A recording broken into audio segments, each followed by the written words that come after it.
slow down and hit the target correctly.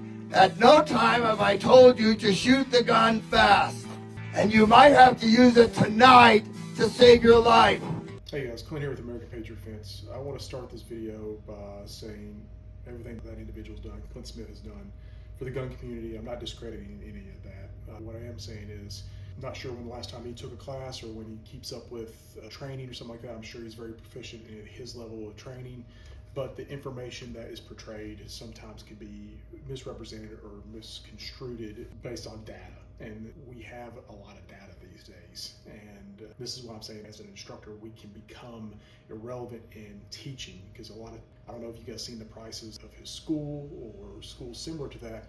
They're not inexpensive. So let's just look at the data and break it down. So if we look at data, the average civilian gunfight, and let's go with law enforcement too, because they're very similar.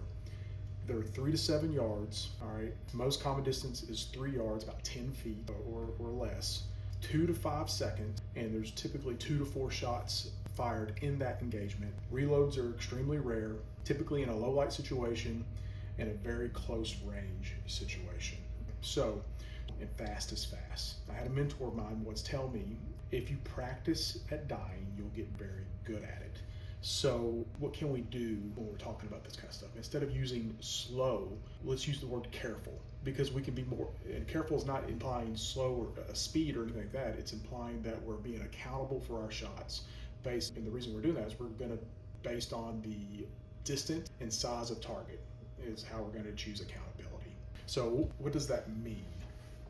All right, so going over to this triangle graph here, all right, we have to have accuracy, speed, and power.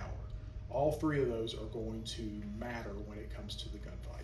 All right, so an acceptable level of accuracy for the situation. So what is an acceptable level of accuracy? Well, so I've got a USPSA target here that I've modified. All right, so we got C zone and we have the A zone.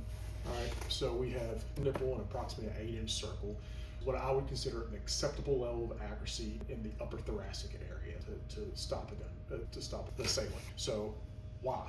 Well, we have a lot of important stuff here inside of the human body that causes the human body to work. Even into the C zone, there's still important stuff in there. And that's why I really encourage people to shoot competition, because it works on accountability and speed.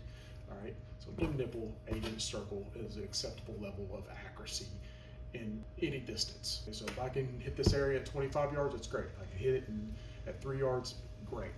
But I need to be quick to do that. So draw speed's fast, engagements are as fast as you can do them, but not slowing down. We are being careful with our shots, being accountable for our shots, but we're not gonna say slow. And we're not gonna say fast either. We're gonna be violent with our draw stroke and violent with our engagement. All right, so that's how, in my opinion, we can manage or articulate speed a little bit better. All right, and we have speed, all right, it needs to be as fast as you can do it. If you've got a 2-second problem, again, looking at the data, right, if I've got a 2-second problem, all right, I need to be faster than 2 seconds, all right? So I need to be more violent than 2 seconds if I've got a 2-second problem, or I got a 3-second problem. I need to be quick. In that statement, he said, you may have to use it tonight.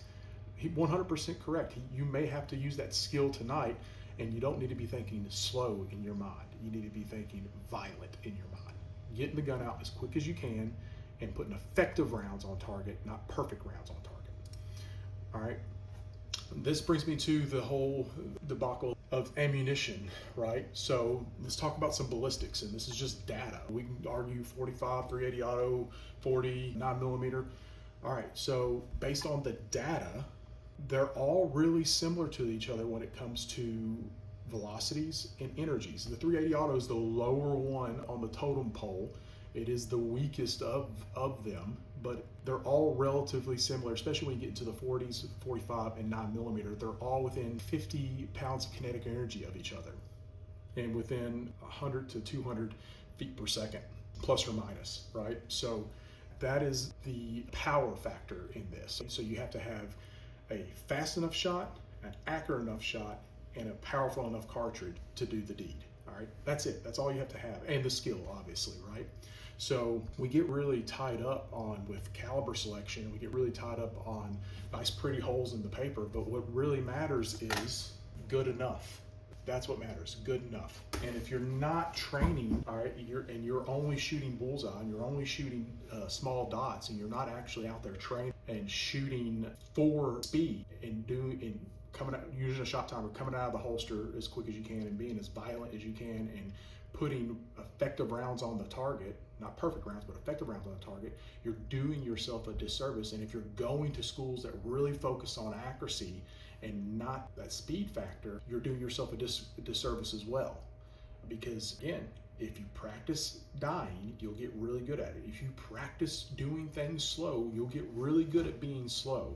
The only way to practice being fast is try to be fast out of the holster. Are you gonna mess up? 100% you're gonna mess up. That's why we have the shot timer, and that's why we can get data from the shot timer and figure out where our deficiencies are so we can make up on that, get better in correcting our deficiencies. So I'm gonna show you this video off YouTube of officer involved shooting. It's all blurred out, but basically this is why it's important that we don't just focus on accuracy all the time, and we really push speed as well and proper shot placement. Now, I don't know what caliber this guy was using. I'm sure it's either a 9mm or 40, most likely. And we can see, even if we're putting shots on target, depending on what the person's done, whether it's some type of psychosis or drug or something like that, it may not eliminate the threat immediately. So it's really important that if we don't see the reactions that we should be seeing, that we do something different instead of doing the same thing. All right, whether that we transition to a pelvic girdle or transition into a headshot, which is going to take skill to do that in the transitioning and the shot placement. So check this video out.